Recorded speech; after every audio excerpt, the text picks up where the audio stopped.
last weekend, we discussed some historical data about the situation with the three hospitals, which are St. Luke's, Karen Grech, and the Gozo General Hospital, with the Shadow Health Minister, the Honourable Dr. Stephen Spiteri.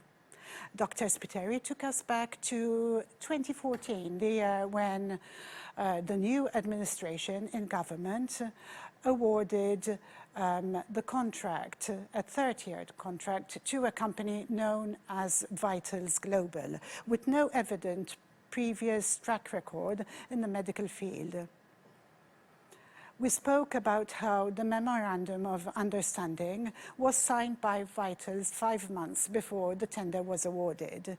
Today, 8 years later, after several other processes, the three hospitals are in the hands of another company called Steward Healthcare. This controversial deal is shrouded in mystery, details of which are obscure and many people do not quite understand. Today, criminal lawyer Dr. Joe Giglio is going to shed some light on the legal aspects of this deal. Thank you very much, Dr. Giglio, for joining us today. As we spoke about it many times, this is a very controversial deal. And I was hoping that you could fill in, perhaps going back historically since 2014, the main legal aspects that were incorrect so that the public could understand it.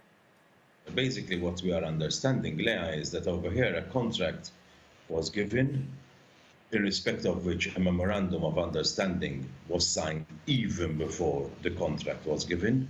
This is something that, from a legal point of view, is not done, especially when we are dealing with such an exorbitant amount of money. We are speaking about millions of taxpayer money.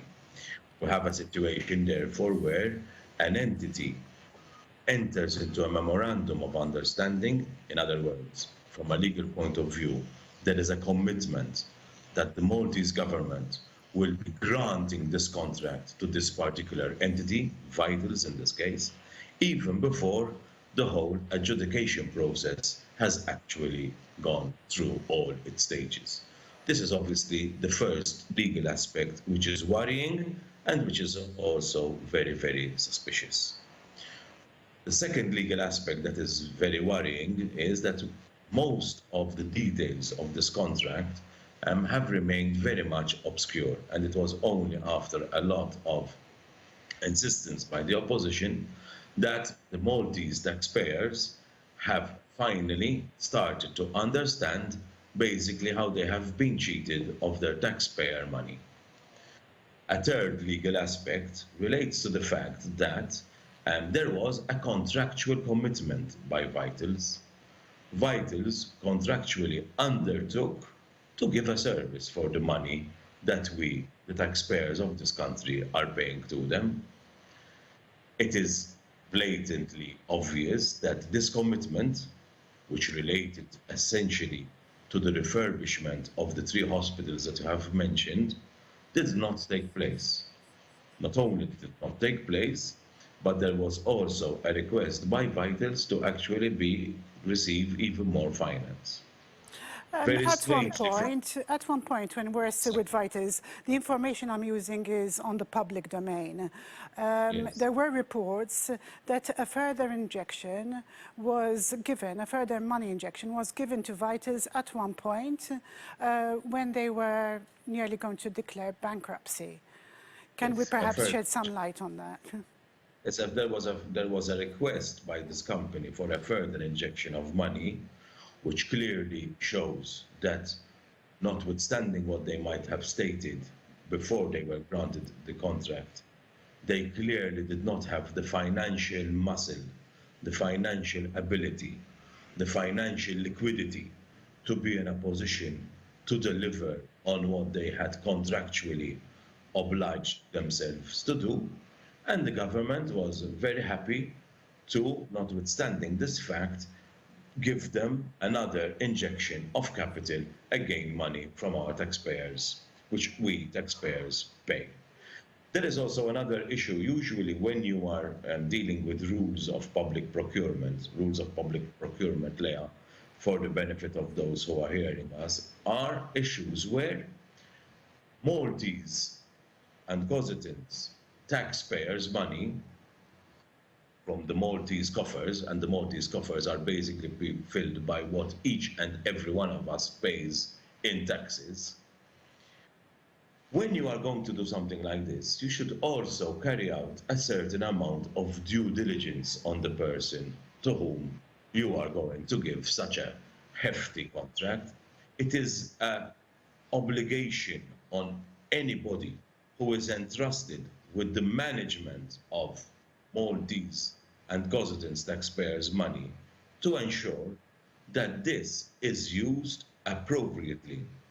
And this is why due diligence takes place. This is why you check out on who is going to be receiving this tender or that other tender, be it building a pavement, be it changing some bulbs in the road, or be it, as it was, the provision of a number of beds and a considerable refurbishment in the 3 hospitals that you have mentioned.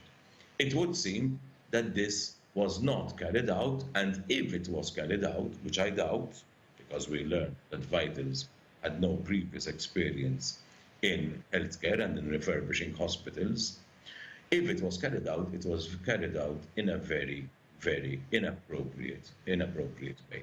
So there's no transparency in the deal. There is no transparency, really.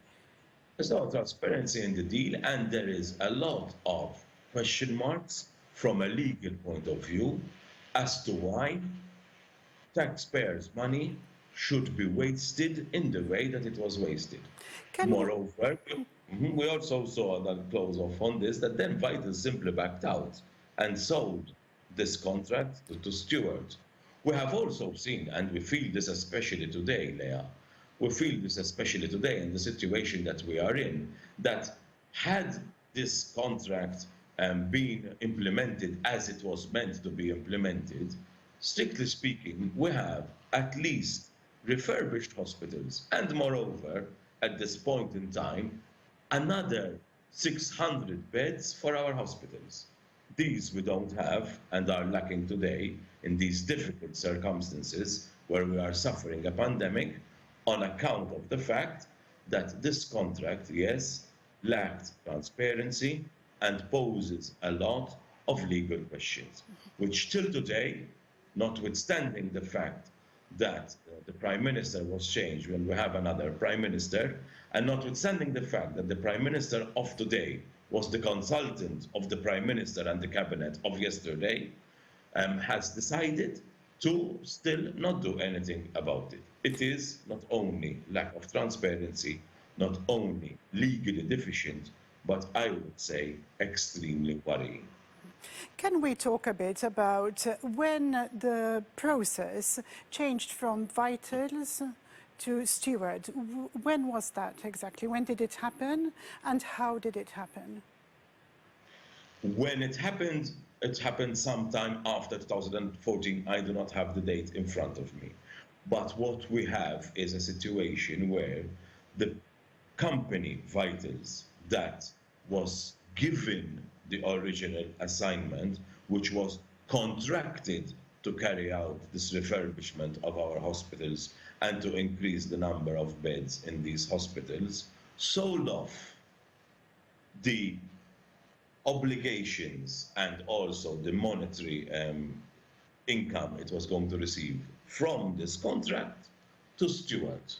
So basically there was an assignment of what Vitals had undertook to deliver, obviously upon the payment of money. They basically sold it and cashed out on it and made a profit on it. This is it, basically.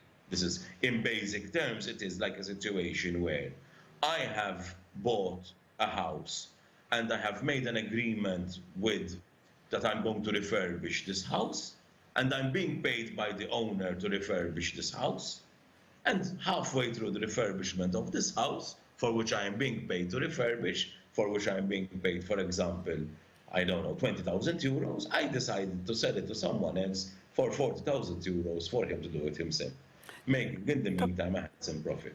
Dr. Giglio, unfortunately, we're running out of time. We need a lot of time to go into this. For this contract, Yes. we never end. Yes, never end. It will never end. There's so much to say.